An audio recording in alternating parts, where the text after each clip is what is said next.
Hey Set Lions, I'd like to introduce Chris Nielson, an AwKening coach and leadership trainer. Well, yeah, here. Thank you very much. I guess let's talk to this side of the room. No, this side of the room. It's got quite a bit of feedback there, doesn't it? Oh, I gotta go away from the speaker. So I'll talk to you from over here. And I'll talk to you double. It's muted. It's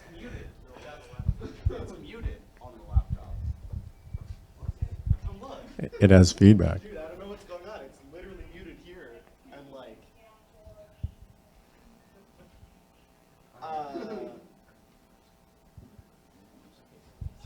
It's kind of cool to hear yourself. Echo. Oh!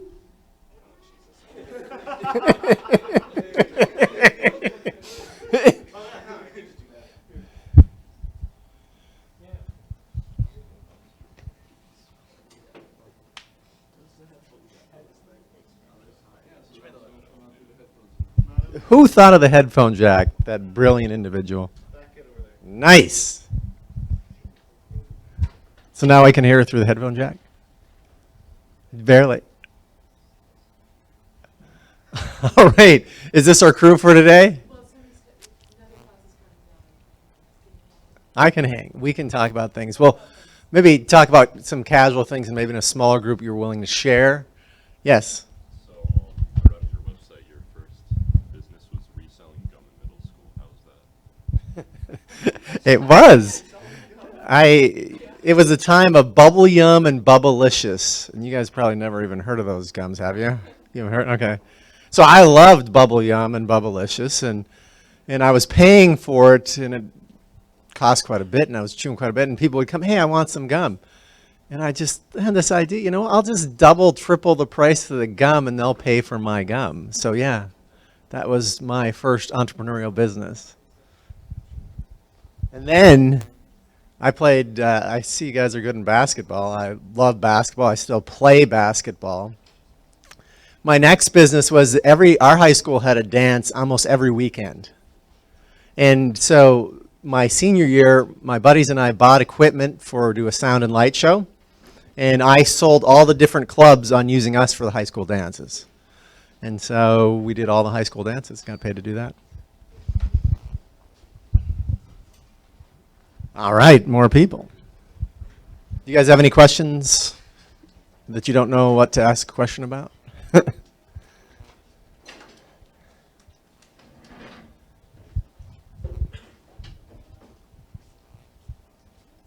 Welcome, welcome. All right. Well, I'll jump into the main stuff, and feel free to ask me a question. I love questions. This talk is titled Grow Bigger Than Fear / Powered Up. So, any of you guys have a fear that stops you from getting what you want by a show of hands? Cool. Thank you for sharing.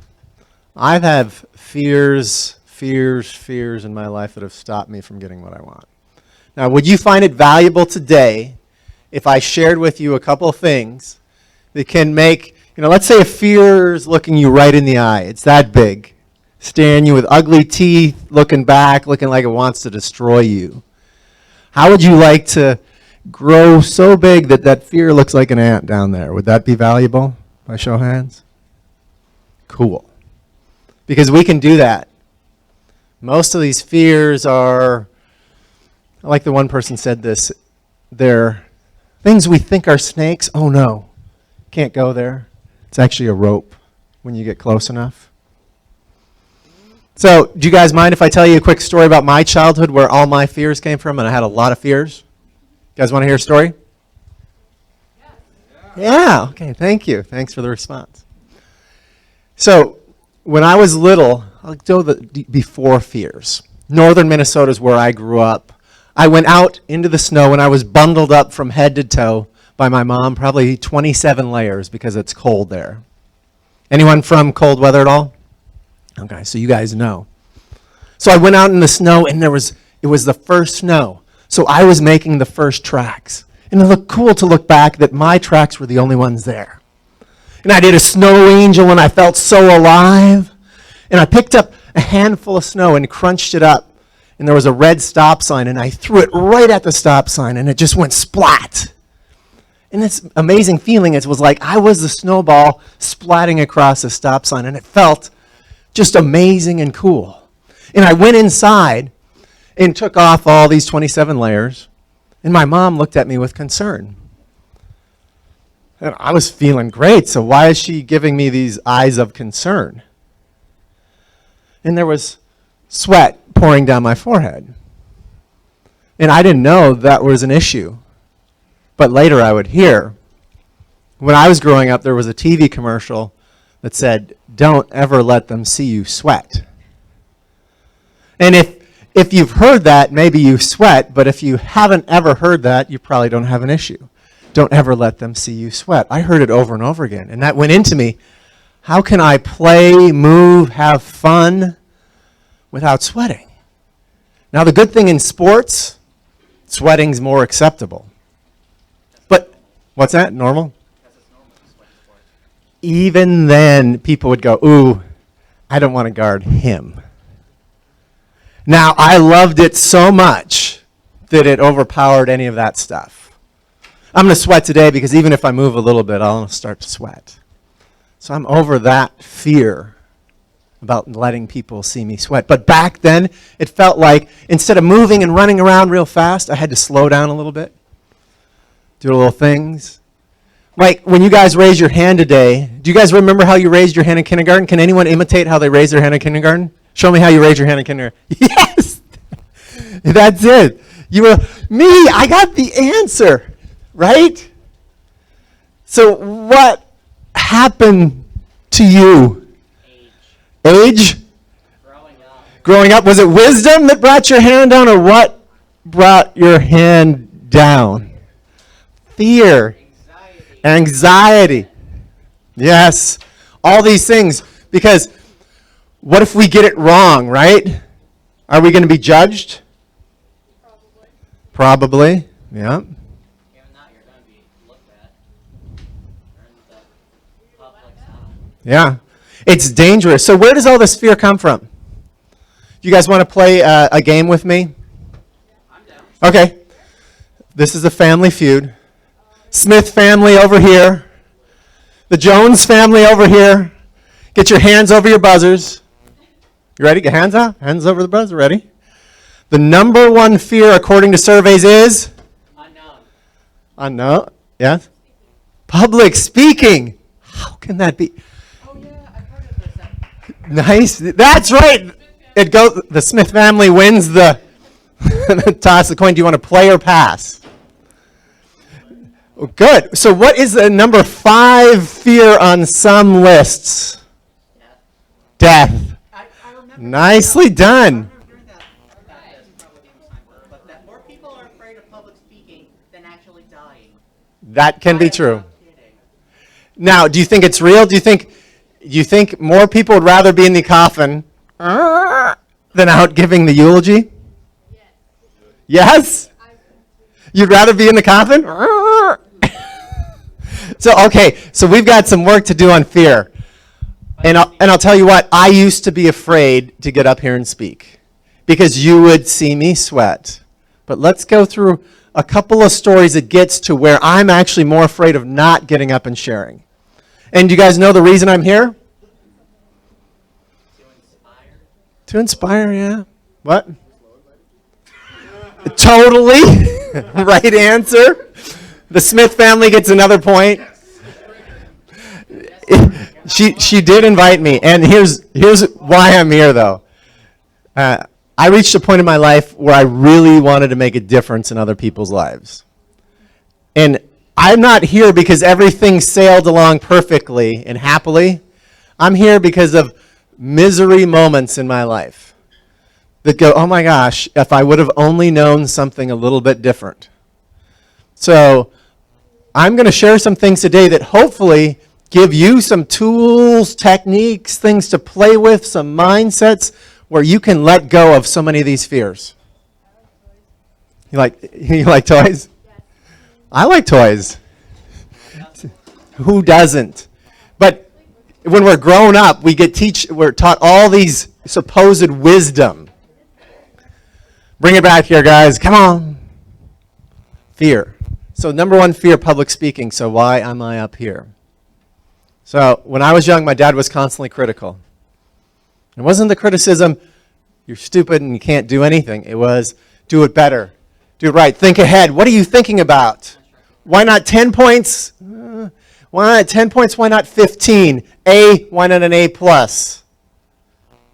It was never good enough, and that didn't feel like love. Hold questions for just a minute.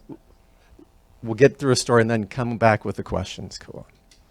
So, my dad was constantly critical.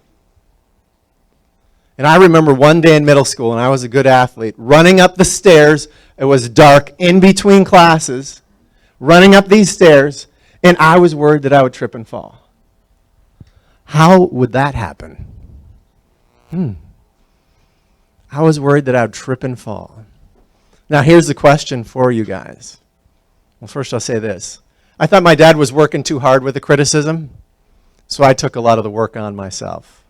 I became incredibly self-critical. Now, here's a question for you guys. Who is the most dangerous person in this room to you? Point to them. Everyone should be doing this. The most dangerous person is you. So let's say someone called me an idiot. And I believed them. And back then I'd say, yeah, that was stupid, Chris. Why did you do that? That's so idiotic. What are you thinking about? And I said it over and over and over and over and over and over and over again. They said it to me once, but how many times have I said it to myself? Yeah. So I want you to stand up for a second. Everyone stand up. And I want you to see if you can run away from that most dangerous person in the room for you. I'll try to demonstrate it for you. Oh, still there? Lovely. All right, sit down, please. So, can you run away from that person? Sort of. Yeah? Yes and no. Yes and no. I say you cannot get away from you. Wherever you go, there you are. Yes. Honestly, if someone says something to you, like, oh, hey, you're an idiot, then you'll, like, not only will you start saying it to yourself a lot more, but even though you don't say it as often, it's still in the back of your mind, and it's still kind of breaking you down somehow. So whenever you start calling yourself an idiot again, you'll just start shutting in a lot more than you should. Thank you for sharing that. Conscious choice to accept it. All that stuff. I'm going to take this jacket off. You guys okay with that? Cool. We're in San Diego anyway. Well, we're going to talk a lot about that, and I'm going to have you guys. Let's do. It sounds like bowling is an issue for you guys. Anyone been bullied? Who hasn't? Who bullied? Bullied. Those are two good things. So I want you guys. I'm going to teach you a technique, and we're going to play together. I want you guys to all call me an idiot. You're a dumbass. It's not idiot. Idiot's the word. Idiot's the word, but I don't mind that too. And I'm going to try to get you to stop, and you stop if it feels right, okay? So keep bringing it on. Idiot. Yeah. Don't call me an idiot. You can't call me an idiot. Oh, I got you to stop? That was just with that? Who can say, does that really me telling you to stop calling you an idiot? Does that work with a bully? Hey, bully, just stop calling me names. It's like a sign telling you to do something. Are you really going to listen to that sign, that stop sign? Sometimes. So here, come on, bring it on. Call me an idiot again. You're a moron. Idiot, the idiot's the word. But let's use your word. We're going to use you because you're good at it. I'm not a moron. You can't call me a moron. But I can say that you're a moron. You cannot say I'm a moron. You're not my dad. You stop calling me a moron. Who's telling me? Okay, here's the point I'm looking to make is this. It looks like my words are trying to stop, but they actually add fuel to the fire. Now call me an idiot again. Idiot. Yeah, true. I've been an idiot so many times. Who hasn't? Who hasn't? If you own it, it takes fuel from that fire. How many of you guys are programmers, computer programmers? How many of you have programmed a computer? Okay, who knows about computer programming? Knows the basics, okay? Well, I know the idea. Yeah. How many of you realize that you have been programmed? That said rude? It's rude that you've been programmed? We've been programmed in a rude way.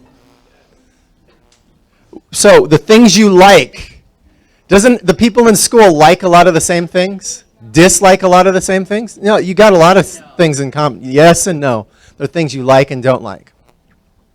So we've been programmed to see things in different ways. I've been programmed and you've been programmed to be hurt by words. Yes or no? Yeah.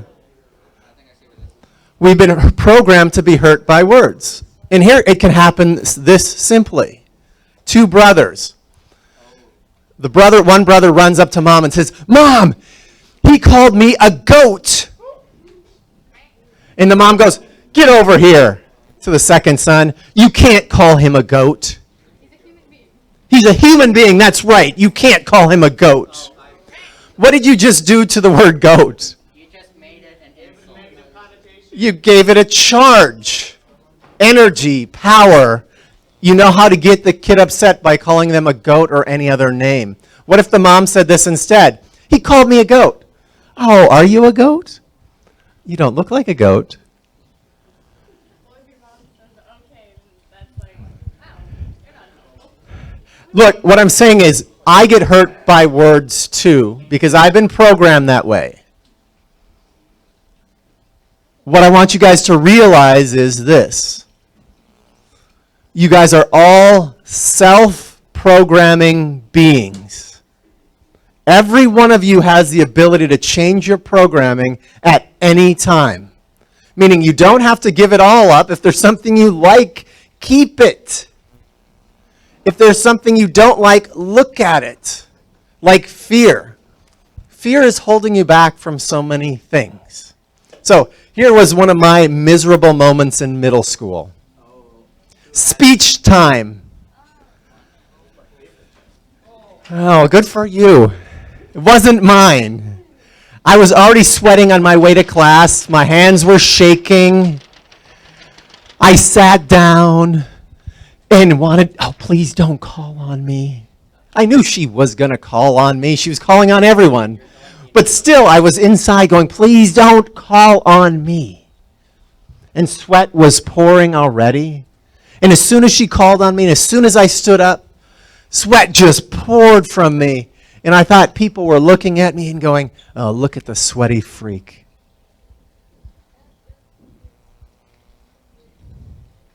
And when I sat down, it felt like I wanted to die in that moment, to just poof, disappear.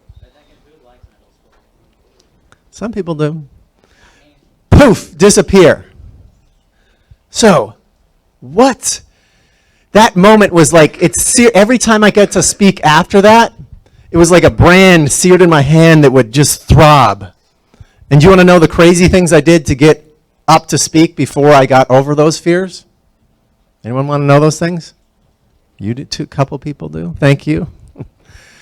I stuck ice packs in my pants. And that was an exhilarating experience. I wore panty liners under my armpits. And the nice thing is they would create a nice little island, panty liner island around a lake of sweat. Ew. See, you are even giving me love right now. I can feel it. So I also did this. Someone very nice handed me cold water. Thank you for that. It feels really good. I put ice packs back there, cold water. But I did this one day. I put it in the freezer, and it was half frozen. And I was really nervous right before a speech. I could feel myself sweating, and I just guzzled it. And I got up to talk, and my tongue was numb, so it wasn't very clear, and I started to get self-conscious, so I started to judge myself. And when I started to judge myself, the sweat started to pour, even though I just drank cold water. True story. Yeah. Our judging of ourselves. Like I said, you are the most dangerous person to you in this room. The judging of ourselves makes an incredible difference. That's when I'm about other people and I'm about you today. There are people that care about you, like your teacher, your parents, other people. I really care about all of you. And that might seem crazy to you. But I do. And so I want to get some things to you today that you have the tools and techniques to go beyond fear, to realize you're harming yourself in a way. And I'll tell you a moment where it almost all ended for me in this story. And I was an honor student. I was captain of the basketball team. And I had some good things going for me. And I'm going to tell you about a night in northern Minnesota when I was 17. Mother Nature had thrown a blanket of snow across the world, and it was about a foot thick. And it was incredibly beautiful. And the world was still. Until me, in the Jeep Cherokee, and my buddy Jeff in the passenger seat and Jared in the back, we were sliding sideways through parking lots with the tunes cranked, spinning circles. And then I looked out, and there's a lake, a frozen lake in northern Minnesota, and lakes freeze in northern Minnesota. And there were 2 empty ice houses on the lake. And I said, let's go out there. And my buddy Jeff, no. But I was driving, and I was feeling good about life. And we went out on the lake. I was feeling good. And sliding sideways on a lake, if you've ever slid sideways on a lake, woo, you just keep going. And it is good. And spinning, oh my God, it's amazing. And for the grand finale, I'd gone to the far side of the lake. And this is that night, and I gunned it. Foot of snow coming off the bumper and the headlights. It was just beautiful. 20, 30, 40, 50 miles an hour. And I look in the distance, and I'm heading right towards one of the ice houses. No problem. I turn left, nothing. Right, nothing. Brakes, left, right. Bam! Splinters everywhere. Water on the windshield. Jeff is out. Jared is out. And they're screaming at me, get out, get out, get out. And where am I?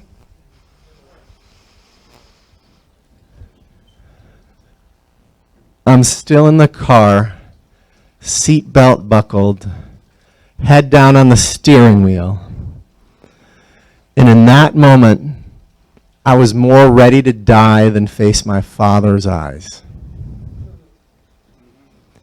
That icy water felt like it would be warmer than His eyes.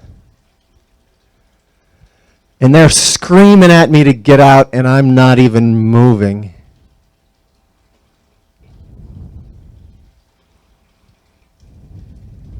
Why? Why would a 17-year-old that is feeling so good one moment be like that?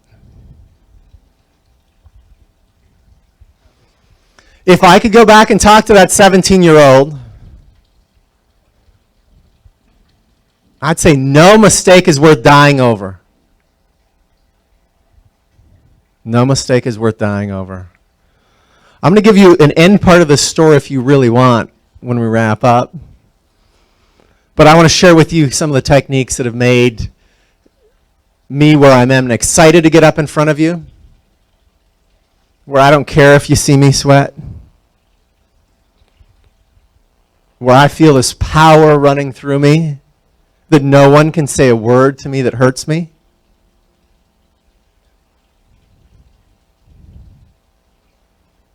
I've learned so much in my life, and I want to share with you because you matter. And I hope you know you matter. No matter what anyone says.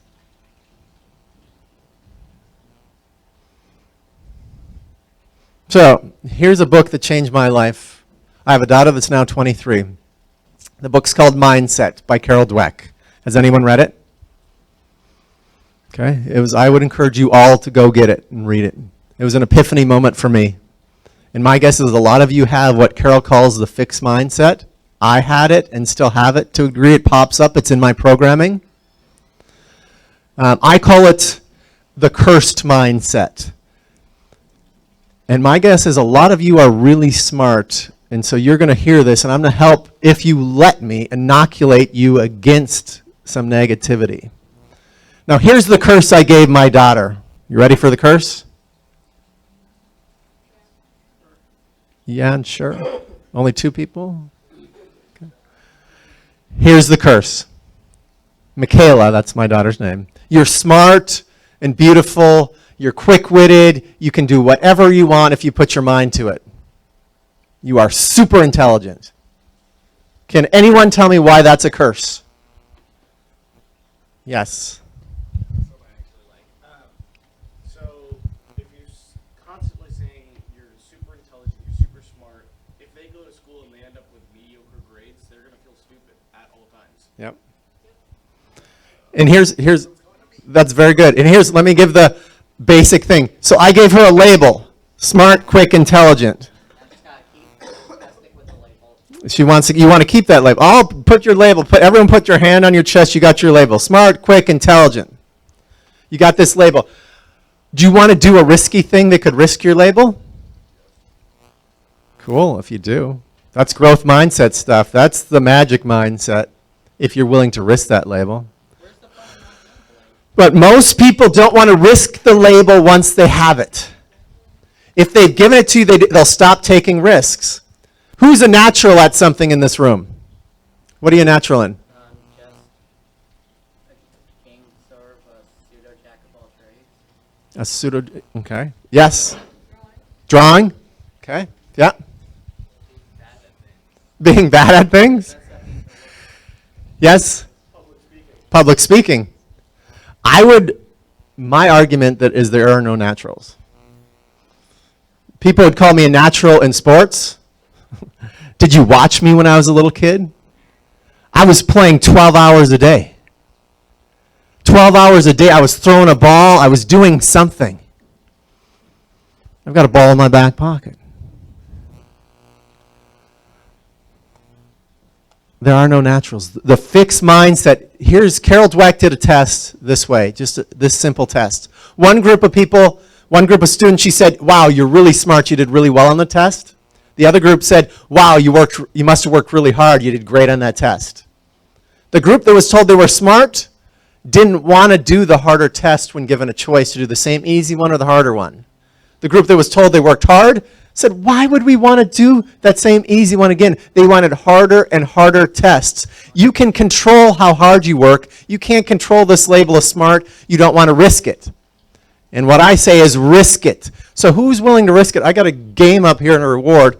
Who wants to come up here? You two are so good at participating. Someone other than you two. You 3. Yes? Okay, come on up here. Yeah. Hold on to this. We improvise here. I play improv.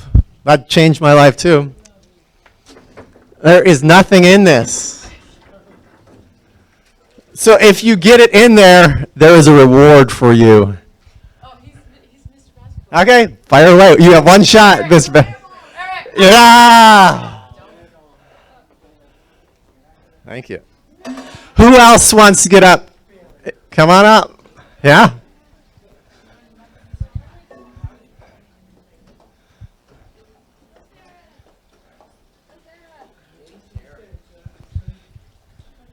Anytime you're ready. If you get it in there, there is a reward. Woo! And the ceiling counts. Hold on there.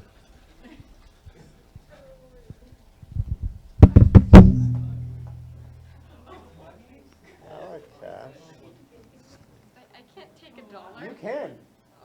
Okay.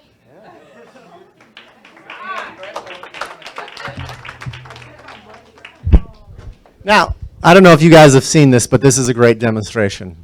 Whether you've seen it or not, we're going to do a twist on that.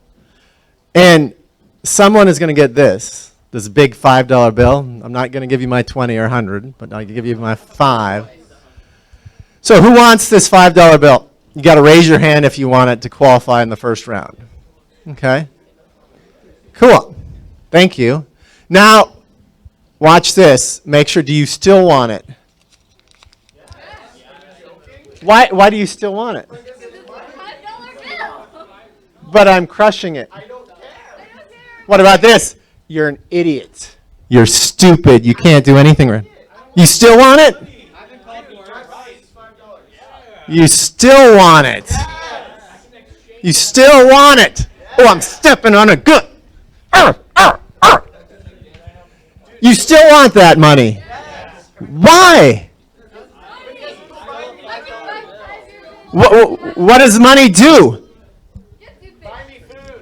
But it's I've yelled at a lot. You're worthless, you $5 bill. You're worthless.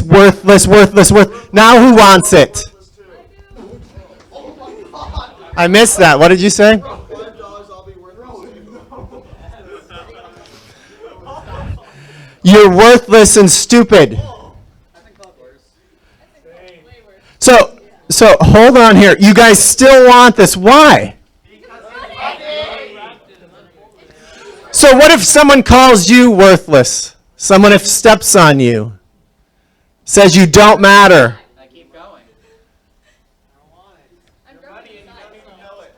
You're worth more than money. This money is just an agreement. This is a piece of paper with cool drawings on it. And we've decided, mutually decided, that this is worth something. I believe you are intrinsically priceless. And there's no amount of money that can change that. No word that someone can say to you that can change that. So who wants this 5? I kept my hand up the whole time. I kept my hand up the whole time. So who really wants it? I do. I kept my hand up the whole time. Someone show me that they want it.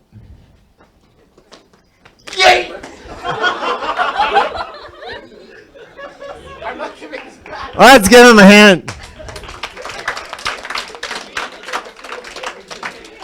Now, I hope you get something way more than $5 out of that. $100, $10, $1,000. You are priceless. Come back here, guys. You're priceless. You know, I actually do parent coaching. If one of your parents hired me, one of the things I tell them is this. I tell them how I can get kids to listen to you and excel.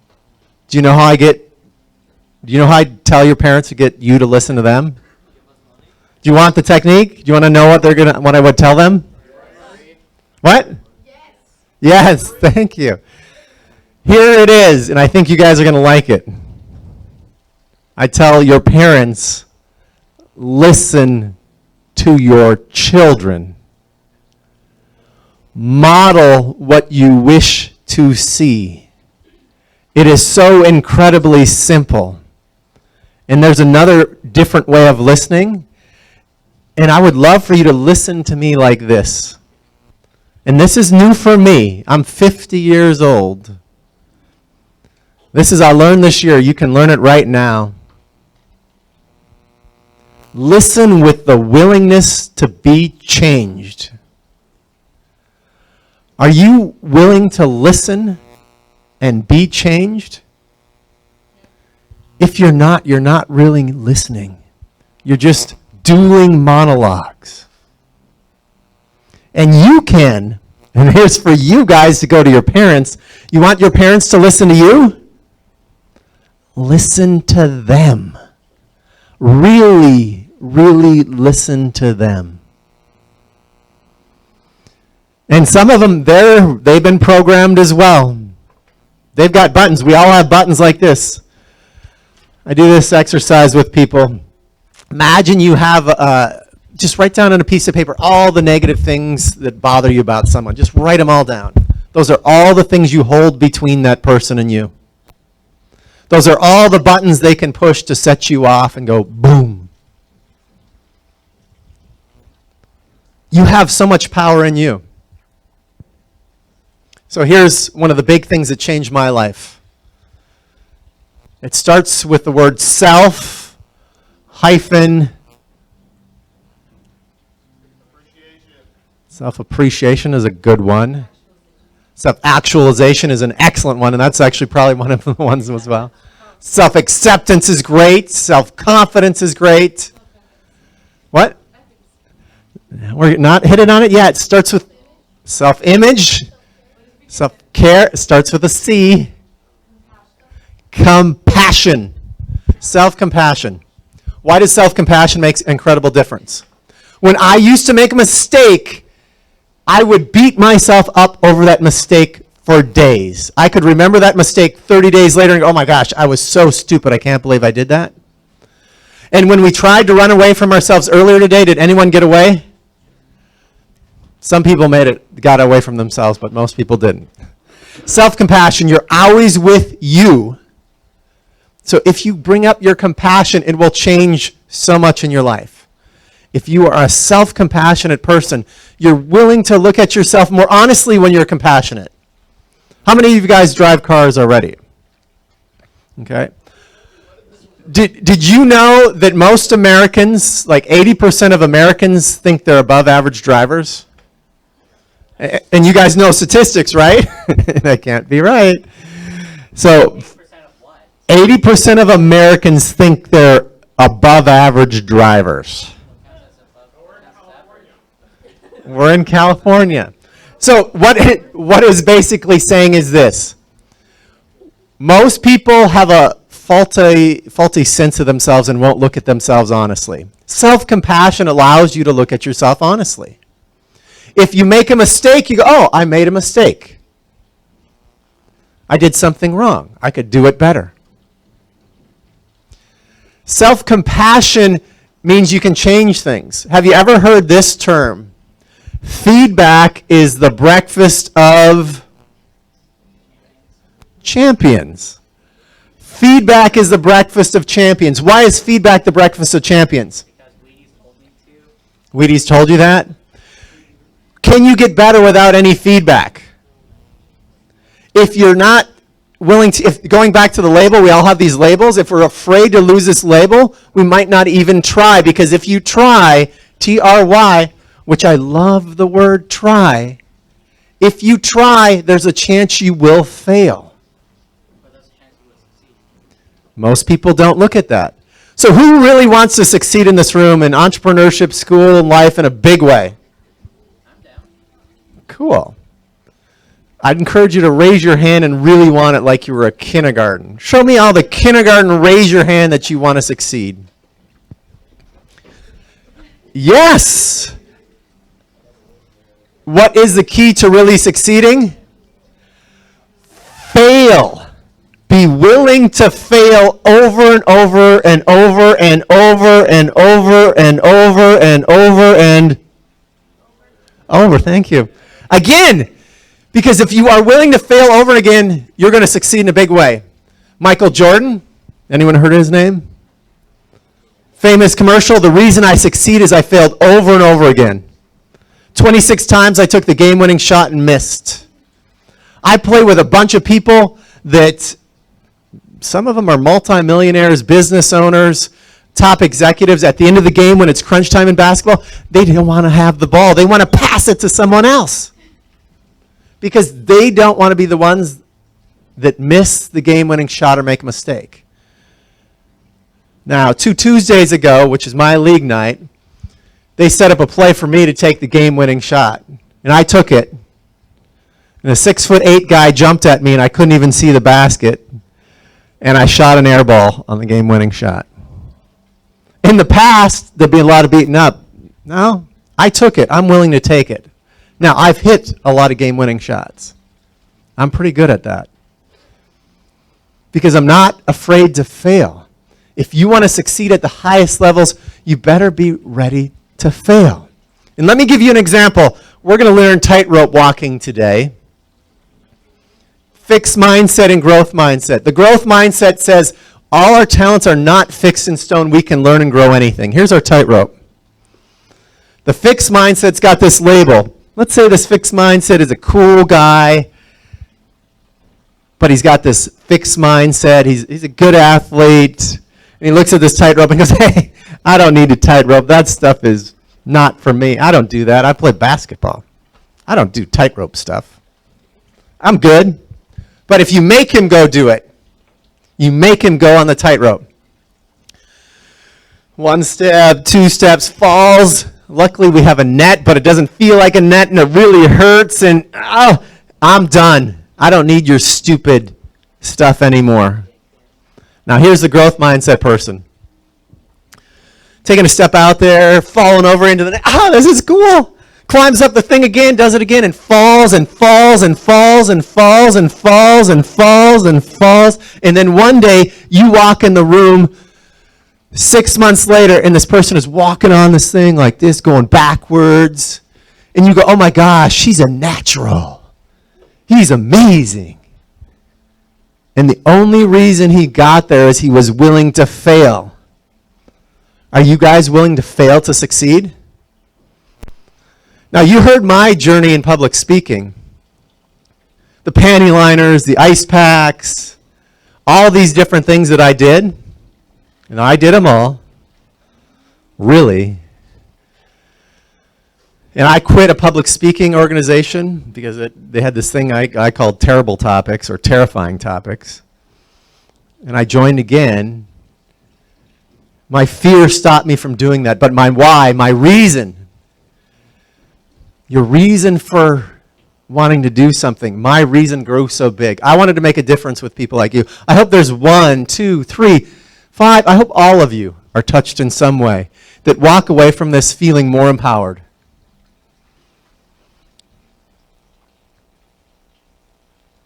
I hope you get the growth mindset. And here's how you get the growth mindset. And the fixed mind says, don't get up on that tightrope. You're going to fail. The growth mindset talks back to it with it. I know I'm going to. That's the part of success. Yes. Absolutely. And let's go back to when we were babies. Luckily, you guys weren't programmed the way you are now as babies. Because let me be the natural baby. Hey, this walking stuff, this is easy. I just pop up. I don't need to do your crawling stuff. I just walk along. You know any babies like that? What? You don't know any natural walking babies? Natural walking and talking babies. So let's do the other one. The one gets up and falls and falls and falls and falls and falls 100 times. And then gets up and walks and falls again. And do the people around him go, oh, just give up, baby. You don't know how to walk. Just give up. You're just a baby that doesn't know how to walk. Every skill you guys have learned, think back in your life of the skills you've learned. They were tough before they got easy. And when they got easy, they got exciting. I can tell you're a basketball player. My guess is you do a lot of it.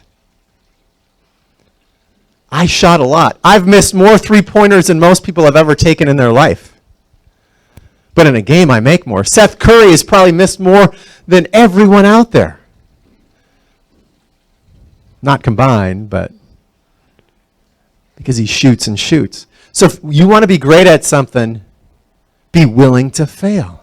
And I want to make it easier for you, too, because becoming a public speaker was miserable for me. It felt like my why, my reason pulled me through glass walls and pain and the sweating, and they look at me and they think less of me and they judge me and reject me. But with self-compassion, if you're compassionate with yourself, it's not as painful. Don't reject yourself. Find a reason to get compassion with yourself. Get this growth mindset that you can get better at anything, and you can. Anything you put your mind to, you can get better. You are a self-programming being. You have the ability to change any program you have it if you don't like it. Now, I'm a fan of the Babe Ruth story. Does anyone know the Babe Ruth story? Anyone? Okay. Babe Ruth was the king of home runs way back when. Professional baseball. 714 home runs. Out of here. 714 home runs. At the time, baseball writers wrote that striking out was a shameful act. Strike, miss, third time, you should have your head down when you're going back to the dugout because you failed. You failed your team. You should be ashamed. Does anyone know how many strikeouts Babe Ruth had? 1,000. A lot. 1,000, over 1,000, 1,330 strikeouts.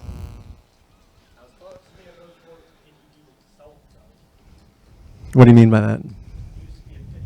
Yeah, no, these were him personally striking out. He was a great pitcher too. Obviously, you know something about Babe Ruth. But Babe Ruth struck out 1,330 times. And he's not known as the king of strikeouts, which he was the king of strikeouts at that time too. He's known as the king of home runs. So I ask myself this question. I talk to myself occasionally, actually quite a bit. What are you willing to strike out 1,330 times to be the greatest at, or to be at the top of your game? I'm going to ask all of you, and I want you to think about it right now. What are you willing to strike out 1,330 times to be at the top of your game? Yes. Drawing facial features. Yes, if you strike out 1,330 times at that, you'll be amazing at drawing facial features. I'm pretty good at drawing it. I'm great. I have 2 drawings in my notebook that I'm using for Spanish for a children's book, and I have 2 drawings that are actually really good. I want to see them. So, what can I do for you guys? Who wants to get respect? Who wants respect? Okay, good. And other things, I used to really want respect too. Here's the freeing thing for me. I don't need your respect anymore. I don't need anyone's respect anymore. Can anyone guess why? Yes. Well, my guess would be that if, well, you know how people say you should respect your elders? Mm-hmm. You should actually just respect people who give you respect. That could be. Because if they respect you, then they're not a terrible person. They're actually someone you're willing to respect. I like the direction you're going, yes. Because you don't care what people think about you because you have a good confidence about yourself. That's very close, thank you. Don't care about what people think about yourself because you have good confidence in yourself. And that's not completely it. Here's the big answer for me. If I respect myself, I don't need your respect. The people that demand respect from other people don't respect themselves. Not fully. Now, it is good to give respect. I respect all of you guys. Just because I don't need it doesn't mean I don't give it, because I know what people need. But there was a point in my life where my daughter's mother called me a loser, and I knew it was true. I 100% knew. I was failing financially. I was selling the competitors more than I was selling myself. I was paying bills with other credit cards. I was a loser, and I knew it for sure. And then I made a bunch of money, and I didn't feel like a loser anymore.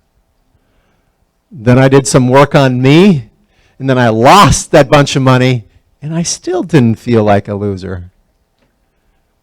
And I realized there are no losers. Even when I believed it, I still wasn't a loser. So I've reached the point in life where I don't need someone's respect because I deeply respect me. I have the self-compassion for me, and it wasn't always the case. I was in your shoes in different ways. No, I can't walk in your shoes perfectly. I can try. You matter.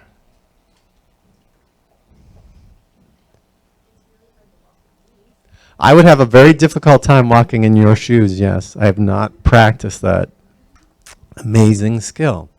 But I would try mentally to walk in your shoes to feel what you feel. I say I've taken off a lot of the power in words. You can call me any name you want. And the old programming pops up a little bit, but then I let it go. Someone disrespects me, quote, I could feel it. But I'm also careful what I say to other people and what they do. And I've upset a lot of people because I've got a big personality. But the curious thing is, who thinks I'm an extrovert or an introvert? Guesses? Yep. You're right.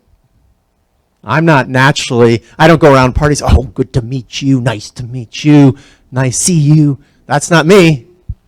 If you and I have something in common, I'll be hanging out with you, talking about basketball or the Gulls or whatever. That's who I'll be hanging out with. And if someone wants to come join, join. So I'm not naturally extroverted. I had a great fear to be up here, but I let that fear go. There's not many things I fear these days. The old programming pops up, and I feel it in my body, and I let it go. Every one of you can let go of your fears. And if you drop your fears a little bit, if you develop that self-compassion, if you develop that growth mindset, it can make all the difference in the world. And there's another thing, and I can see you guys connected to each other in different ways. Connection. Being connected to another human being is huge. Does anyone want to know how to make friends really easily? Okay, cool. It's pretty easy, but I didn't get it till I was much older. Give what you want to receive. And now, not with everyone. Not everyone will be a friend back. Some won't. But give what you want to receive. Be a friend to them. So what are the best traits of a friend out there? Do they judge you or do they accept you? Accept. Do they care about you? Yes. Do they look out for your best interest? Yes. Do they sometimes tell you what you don't want to hear? Sometimes. Are they honest with you? Yes. Well, hopefully kindly honest too. You can be kindly honest. Because we're not all ready for brutal honesty at times. I'm not all ready for brutal honesty. So, we're running out of time here. But I'll just share the end of the story on the ice if you want to hear it. Who wants to hear the end of the story on the ice? Okay, cool. Thank you. So the ice held. I eventually took my seatbelt off. I did not call my parents.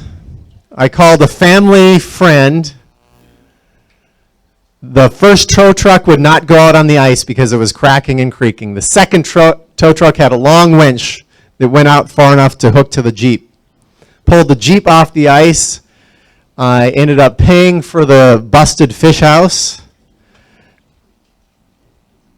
I think my dad ignored it because he could see the pain I was in. I got less stuff from him there than almost any point that surprised the heck out of me. Probably because I called a friend and not him. And you guys do science in here, right? So here's another way to change failure. It's just an experiment. Experiment, they're just results, and you just adjust. So I experimented with sliding on ice after that. I went out again. So who can tell me, the science people in the room, how you would not hit that ice house? Yeah. You're flying at it at 60 miles an hour. You're turning the wheel, and it's not. Okay, mister, I'm giving a simple answer. Here's your simple answer. You're right. Brakes locks the wheels up so it doesn't work. Even turning didn't work. Yes. don't go as fast would have helped. But here's the key. Don't go on the ice would help too, but I was on the ice. And it's fun. If you want to turn away from the fish house, if you find yourself in the position of heading towards a fish house at 50 miles an hour on ice, instead of hitting the brakes and turning, hit the gas, which gives power to the wheels, and turn. It seems crazy that you would actually speed up or give it power, but that gives the turn power, and you would have turned away. No, I've done that because I wanted to figure things out. Now, I'm running out of time with you. I so appreciate you. I wrote down all these notes about my 20 presentations that I give, and I had about 5 hours, and I tried to stuff it into one. And I probably stuffed a little too much stuff. But I hope you got something today. Did anyone get something from this that they'll take with them? Thank you. Thank you. And I'm happy to hear it afterwards. If we have do we have a few minutes left for a couple questions or comments? I'd love to hear them. Yeah. Yes. You don't have to comment. I think she was helping. Any questions or comments? Yes. So, how did you actually get yourself how did you actually pull yourself out of, your darkest moment that you had? That's a great question. How did I pull myself out of my darkest moments? And actually, one of my darkest moments was even just 3 years ago. I'd fallen in love. I didn't think there was anything such as a soulmate, but I thought I've met her, and then she broke my heart. And I thought I would never be happy again, ever. And then there was a song on the radio that said, all the broken hearts in the world still beat. Let's not make it harder than it has to be. And I realized my broken heart was still beating. And I realized my heart wasn't even broken. It was my mind was temporarily broken. The program, I was telling myself a story, and that story made me miserable. Now, even though I knew it was a story, I was still miserable. Eventually, that story changed. And because I knew it was a story, I worked on changing it. And you guys can all tell yourself other stories. If you are telling yourself a miserable story, you can change it. Anything else from you guys? I think we've run out of time, but I so appreciate you. You matter to me. You matter to people in your life that really care about you. I hope you go out in the world and be kind to yourself first and do good. Thank you.